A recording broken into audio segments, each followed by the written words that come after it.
മസാലയ്ക്ക് ആവശ്യമായ സാധനങ്ങൾ: ഇഞ്ചി, കുരുമുളക്, വെളുത്തുള്ളി, കൊച്ചുള്ളി, കറിവേപ്പില, മുളക് പൊടി, മഞ്ഞൾപ്പൊടി, ഉപ്പ്, തൈര് നമ്മുടെ കയ്യിലുള്ള ഏതായാലും കുഴപ്പമില്ല. ഇതെല്ലാം പേസ്റ്റ് രൂപത്തിലാക്കി നന്നായിട്ട് അരച്ചിടുക. അരപ്പ് റെഡി ആയിട്ടുണ്ട്. ഇനി നമുക്കത് മീനിൽ എല്ലായിടത്തും നല്ലതുപോലെ തേച്ച് പിടിപ്പിക്കുക. അതിനുശേഷം ഒരു അരമണിക്കൂർ റെസ്റ്റ് ചെയ്യാൻ വയ്ക്കും.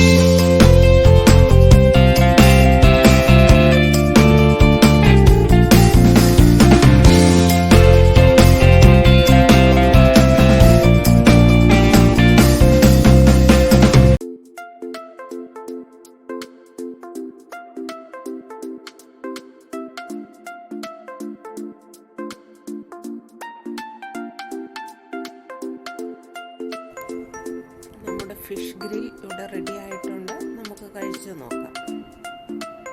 സൂപ്പർ ടേസ്റ്റാണ്. അപ്പോൾ എല്ലാവരും ട്രൈ ചെയ്യണം.